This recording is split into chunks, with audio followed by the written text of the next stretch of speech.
आप देख रहे हैं मिरर मीडिया। मैं हूं आपके साथ चंद्रा सिंह। स्वागत है आपका जोहार झारखंड में। चलिए रुक करते हैं अब तक की सुर्खियों पर।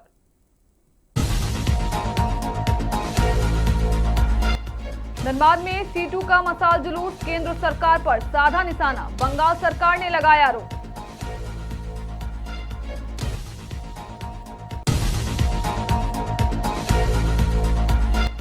पत्रकारों के विरोध के आगे झुके कॉलेज के सचिव, धरना स्थल पहुंचकर मांगी माफी।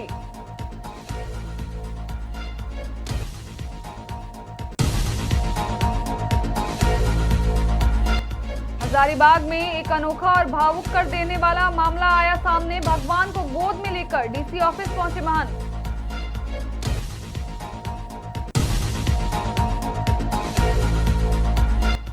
देवघर में फोटोग्राफरों का महाकुंभ, सीखी आधुनिक तकनीक।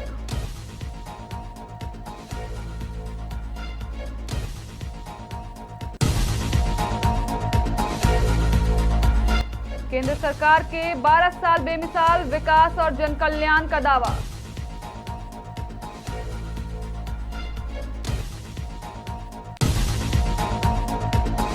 अब खबरें विस्तार से। धनबाद के रणधीर वर्मा चौक पर C2 की ओर से प्रतिवाद दिवस मनाते हुए मसाल जुलूस निकाला गया। इस दौरान बड़ी संख्या में कार्यकर्ताओं ने हिस्सा लेकर विभिन्न मुद्दों पर विरोध दर्ज कराया। नेताओं ने आरोप लगाया कि गरीबों और मजदूरों के हित प्रभावित हो रहे हैं तथा रोजगार के अवसरों पर असर पड़ रहा है। साथ ही उन्होंने पश्चिम बंगाल में पुलिस कार्रवाई और विदेश में भारतीयों की मौत के मुद्दे को भी उठाया। प्रदर्शनकारियों ने इन मामलों पर सरकार से जवाबदेही और कार्रवाई की मांग करते हुए अपना विरोध दर्ज कराया। आज हम लोग उन तमाम दमनकारी नीतियों के खिलाफ CI2 अखिल भारतीय प्रतिवाद दिवस मना रहे हैं और उसी के तहत आज हम लोग मसाल जुलूस जला करके प्रतिवाद दिवस मना रहे हैं।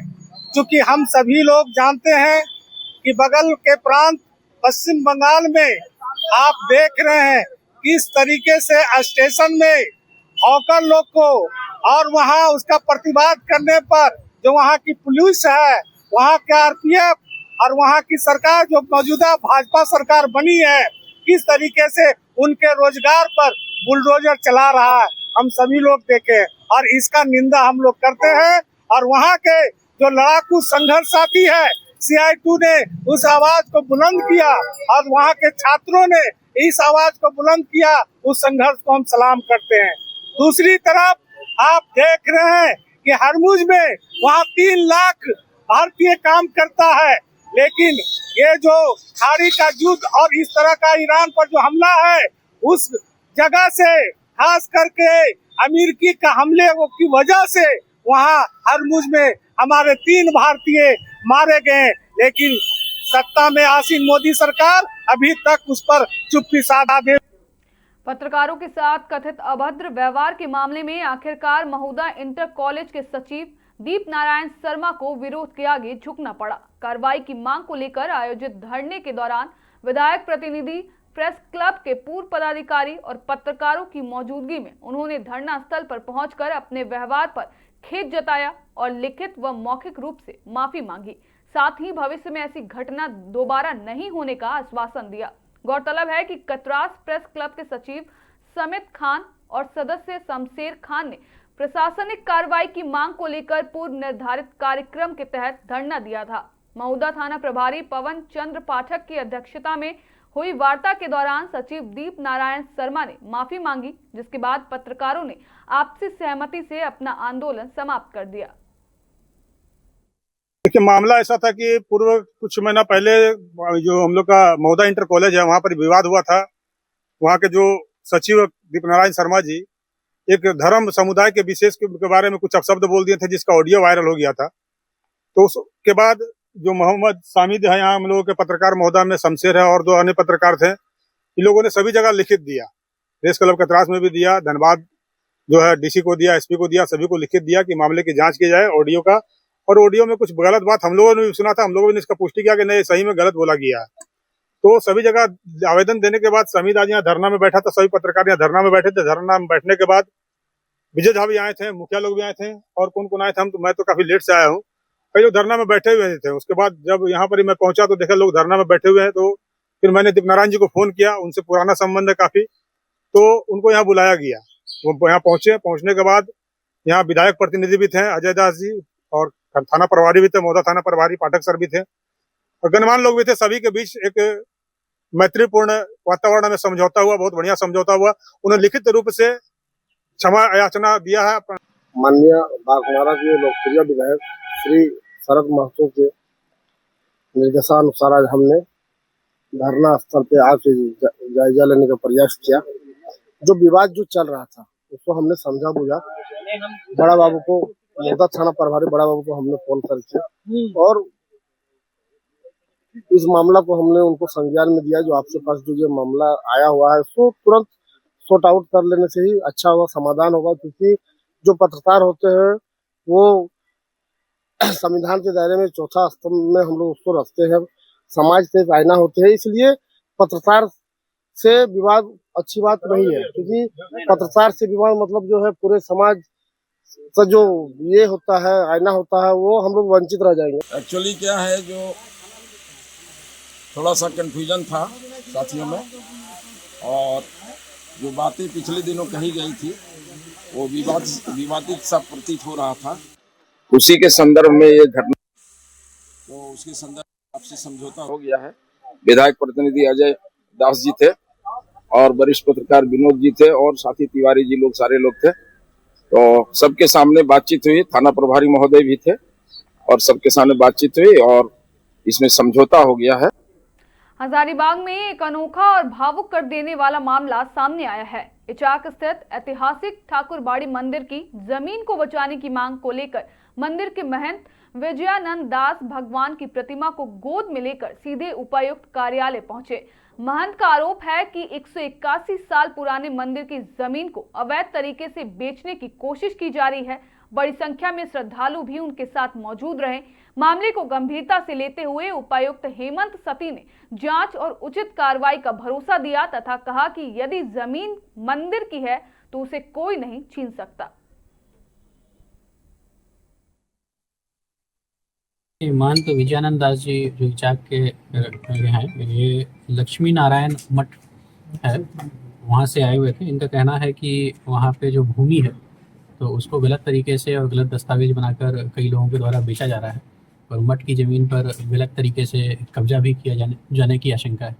तो उसको लेकर ये कह रहे हैं कि ये डीसी साहब से भी मिले और मुझसे भी मिलने आए थे और इस संबंध में इंक्वायरी जो है वो कराने के लिए और जो आवश्यक कार्रवाई बनती है वो कराने के लिए। तो इसमें हम लोग वरीय पदाधिकारी के स्तर से इंक्वायरी कराएंगे और एसडीओ साहब से भी संपर्क करेंगे कि क्या ज़मीन का मैटर है और जो भी चीज़ें जेन्युइन होगी उसके अनुसार हम लोग कार्रवाई इसमें रेफर करेंगे। मामला ऐसा है कि इनके द्वारा बताया गया है, जो इनका अपना पक्ष है, कि ये ज़मीन काफ़ी वर्षों से महंत के नाम से खतियान में दर्ज है और काफ़ी वर्षों से इनकी पोजीशन में रही है। यद्यपि जो कागज इन्होंने अभी सबमिट किए हैं उसमें खतियान की प्रति उपलब्ध नहीं, तो हम लोग ऑनलाइन खतियान अभी चेक करवा रहे हैं। और जो इनका कहना है कि जो रजिस्ट्रियाँ हुई है उसके बाद जो म्यूटेशन हुआ है वो बिना प्राधिकार के हुआ है और वो एक तरीके से फॉर्ज्ड हुआ है। तो चूंकि मामला बहुत गंभीर है, काफ़ी बड़ी लैंड है, 3 एकड़ 35 डिसमिल की लैंड है, तो इसकी हम लोग उच्च स्तरीय जांच कराएंगे। और अगर जांच में पाया जाता है कि यस कि ये लैंड महंत से संबंधित है और इन्हीं के द्वारा इस पर पोजीशन रहा है, तो निश्चित रूप से वो सेक्शन 82 ऑफ रजिस्ट्रेशन एक्ट में हम लोग कार्रवाई करेंगे और जो म्यूटेशन है वो रद्द करेंगे विधिवत प्रक्रिया। इसमें जो म्यूटेशन किया गया है पदाधिकारियों के द्वारा, उन पर भी कोई कार्रवाई विधि सम्मत की? डेफिनेटली कार्रवाई होगी अगर म्यूटेशन गलत तरीके से हुआ है। देवघर में फोटोग्राफी के क्षेत्र से जुड़े लोगों के लिए एक विशेष कार्यशाला का आयोजन किया गया, जिसमें आधुनिक तकनीक और नए ट्रेंड्स की जानकारी दी गई। देवघर फोटोग्राफी एसोसिएशन एवं कैनन के संयुक्त तत्वाधान में आयोजित इस कार्यक्रम में झारखंड के विभिन्न जिलों से आए सैकड़ों फोटोग्राफरों ने हिस्सा लिया। कार्यशाला के दौरान विशेषज्ञों ने कैमरे के नए features, portrait, weddings, wild life और सिनेमैटिक फोटोग्राफी की बारीकियां साझा की। आयोजकों ने कहा कि ऐसे आयोजन फोटोग्राफरों के कौशल विकास और उन्हें नए अवसर से जोड़ने में अहम भूमिका निभाते हैं। ये हमारा देवघर फोटोग्राफर एसोसिएशन का यह कार्यक्रम था। ये हम लोग कैनन इंडिया के साथ मिलकर किए हैं। ये फोटोग्राफर्स देवघर के जितने डिस्ट्रिक्ट के हैं वो सारे यहाँ पे आए हुए थे। इनके लिए एक वर्कशॉप रखे थे कि आज के डेट में सिनेमैटिक किस तरह किया जाता है और सिनेमैटिक करने में क्या क्या उनको प्रॉब्लम आ रहा है, ये सारा उनको निदान किए थे। ये बाहर से एक टीचर बुलाया गया था, ये कैनन के तरफ से ही बुलाया गया था और हम लोग उनके सहयोग से ये कार्यक्रम किया। और हम लोग को कोशिश यही रहती है कि अगर यहाँ पे जितने भी फोटोग्राफर्स हैं उनमें स्किल की थोड़ा सी कमी है, तो हम लोग चाह रहे हैं कि वो जितना अच्छा तरह से स्किल्ड हो जाए, जो कि कभी भी वेडिंग में उनको कोई भी दिक्कत ना आए। जो फोटोग्राफर देवघर एसोसिएशन का था, ये फोटोग्राफर सिर्फ देवघर जिला के लिए रखा गया था। ये अपडेट कैमरा में जो होता है उसी के जानकारी के लिए ही रखा गया था। सिनेमैटिक आजकल सिनेमा टाइप का हर क्लाइंट अपना रिजल्ट चाहता, उसी के बारे में आया हुआ था रांची से चल के। उसी जानकारी हम लोग सब कोई देखे, जानकारी सीखे, कुछ नॉलेज हर कोई यहाँ सिनेमेटोग्राफर के लिए भी खास करके प्रोग्राम रखे। केंद्र में प्रधानमंत्री नरेंद्र मोदी के नेतृत्व वाली एनडीए सरकार के 12 वर्ष पूरे होने पर भारतीय जनता पार्टी इसे विकास, सुशासन और जन कल्याण का सफल कार्यकाल बता रही है। इस अवसर पर देश भर में विशेष अभियान चलाकर सरकार की उपलब्धियां जनता तक पहुंचाई जा रही है। रांची से पहुंचे भाजपा के मुख्य सचेतक सह हटिया विधायक नवीन जायसवाल ने कहा कि बीते 12 वर्षों में देश ने आधारभूत संरचना, डिजिटल तकनीक, रेलवे, सड़क और संचार के क्षेत्र में उल्लेखनीय प्रगति की है। साथ ही उन्होंने दावा किया कि झारखंड को भी कई विकास योजनाओं और परियोजनाओं का लाभ मिला है। वर्षों में जो काम मोदी जी के नेतृत्व में हुआ, उसमें सबसे पहला विकास, विश्वास और जन कल्याण की यात्रा की प्रारंभ हुई। आप 12 वर्षों में देखे होंगे कि जनता का अटूट विश्वास देश के यशस्वी प्रधानमंत्री पर हुआ। आम गरीब तक कभी कोई लाभ महसूस नहीं करता था। कई योजनाएं सरकार की जो आम गरीब तक पहुंची, उसमें आप देखिए जन धन खाता के तहत डीबीटी के माध्यम से कई योजना डायरेक्ट गरीबों के खाता में गई। 4 करोड़ से ज्यादा प्रधानमंत्री आवास मिले। जल जीवन मिशन के तहत 35 करोड़ लोगों तक शुद्ध पेयजल मिल रहा है। लेकिन झारखंड में ये सरकार जल जीवन मिशन में लूट मचाई, इसीलिए आज यहाँ के ग्रामीण क्षेत्रों में जो दिखना चाहिए उसका लाभ हम लोगों को नहीं दिख रहा है। आज उज्ज्वला योजना के तहत हर महिलाओं को, लगभग 11 करोड़ महिलाओं को देश में फ्री गैस कनेक्शन मिला, गैस चूल्हा मिला। आयुष्मान कार्ड के तहत इलाज में लाभ मिला। ऐसे कई योजना है जो देश के यशस्वी प्रधानमंत्री जो हमारे किसान भाइयों को 6,000 प्रति वर्ष डीबीटी के माध्यम से दे रहे हैं। तो मोदी जी का कार्यकाल लगातार आम जनता तक पहुंच रहा है। देवघर जिले के मधुपुर और सारठ के बीच पथरा मोड़ के पास एक दर्दनाक सड़क हादसा हुआ। जानकारी के अनुसार गिरिडीह से श्रद्धालु तारापीठ पूजा के लिए जा रहे थे, तभी उनकी गाड़ी दुर्घटनाग्रस्त हो गई। हादसे में कुल 7 लोग घायल हुए हैं, जिनमें 3 की हालत गंभीर बताई जा रही है। घटना के बाद स्थानीय ग्रामीण और जनप्रतिनिधि मौके पर पहुंचे और राहत बचाव कार्य शुरू किया। सभी घायलों को तत्काल इलाज के लिए मधुपुर भेजा गया। स्थानीय लोगों के अनुसार सभी घायल गिरिडीह जिले के निवासी बताए जा रहे हैं। घटना हुआ कि वह गाड़ी मधुपुर रूट से आ रहे थे और पूरा स्पीड में थे, जबकि गांव से 100 किलोमीटर दूर में मेरा एगो मंदिर है, तो वहाँ हम बैठल थे। तो उस बैठल में ही हम देखें कि गाड़ी का स्पीड और आगे आदमी भी मैंने मोटरसाइकिल था, मोटरसाइकिल लागो बच गया और गाड़ी नियंत्रण हो के और ऐसा एक्सीडेंट किया, जबकि बिजली पोल तोड़ के गाछ में ठकरा के और आगे फेंकाया है। जबकि हम लोग दौड़ के आगे आने के बाद सब मिल के गाँव वाला सब आदमी जुटने के बाद फिर इसमें 7 गो थे सवार। ड्राइवर लेके 7 गो थे और सातों एकदम हट्टा कट्टा एक रकम थे, कोई कमजोर नहीं था। हम लोग सोचे कि बाल बच्चा परिवार होगा, तो हम लोग भी देर नहीं, गांव वाला भी देर नहीं किया और दौड़ते हुए सब आके इन लोगों को सब बचाया। साथ में तो सीरियस 3 गो सीरियस है, जिसको 2 मिनट के अंदर हम लोग उसको निकाल के भेज दिए मधुपुर। बाद बाकी एगो और गया, एगो यहीं है उसका गाड़ी का जो आदमी है, और 2 को कहाँ गया वो हम नहीं कह सकते। कहाँ लगा था? चोट माथा में है, चारों तरफ खून झरझरा रहा था, पड़ा हुआ था नीचे। पलामू जिले के पांडु थाना क्षेत्र में शराब पीने के दौरान हुए आपसी विवाद और पुरानी रंजिश को लेकर 3 अपराधियों ने एक व्यक्ति की पत्थर से कूचकर बेरहमी से हत्या कर दी थी। इस मामले का खुलासा करते हुए विश्रामपुर के अनुमंडल पुलिस पदाधिकारी चिरंजीव कुमार ने प्रेस वार्ता कर पूरे मामले की विस्तृत जानकारी दी। पुलिस ने त्वरित कार्रवाई करते हुए इस हत्याकांड के एक आरोपी उमेश सिंह को गिरफ्तार कर लिया है, जबकि घटना में शामिल अन्य आरोपी फिलहाल फरार हैं। पुलिस द्वारा दी गई जानकारी और मुख्य आरोपी उमेश सिंह के बयान के अनुसार घटना की रात सभी आरोपी और मृतक एक साथ बैठकर शराब पी रहे थे। शराब पीने के दौरान ही दोनों पक्षों के बीच बहस शुरू हो गई। देखते ही देखते वो बहस इतनी बढ़ गई कि आरोपियों ने पुरानी रंजिश को लेकर उस पर जानलेवा हमला कर दिया, जिससे उसकी मौत हो गई। फिलहाल पुलिस अन्य आरोपियों की तलाश में छापेमारी कर रही है। दिनांक 9/5/26 को बेलहारा जंगल पांडु थाना क्षेत्र के अंतर्गत आता है, वहाँ पे एक अज्ञात बॉडी मिला था। तो उस पे पांडु थाना के ही एएसआई प्रेमरंजन कुमार सिंह के बयान पे हम लोग उसमें हत्या का एक एफआईआर दर्ज किए थे, और बाद में उस हत्या का जो अज्ञात व्यक्ति था उसका पहचान जयनारायण यादव उर्फ विशाल यादव, जो कि सुखी, कव्वल और छतरपुर थाना छतरपुर पलामू के रहने वाले थे।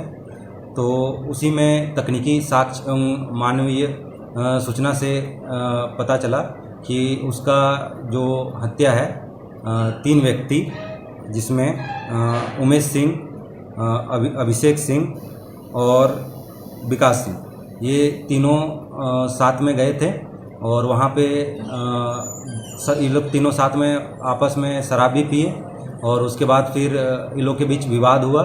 उसी में मारपीट वगैरह में फिर इसको पत्थर से कूच के इनका हत्या कर दिया। रांची पुलिस ने नामकुम थाना क्षेत्र में हुए 15 लाख रुपए के जेवरात चोरी कांड का सफल उद्भेदन करते हुए गिरोह के सरगना शेख अफरोज उर्फ पुट्टीलाल को गिरफ्तार कर लिया है। पुलिस के मुताबिक आरोपी कई अपराधी मामलों में पहले से शामिल रहा है।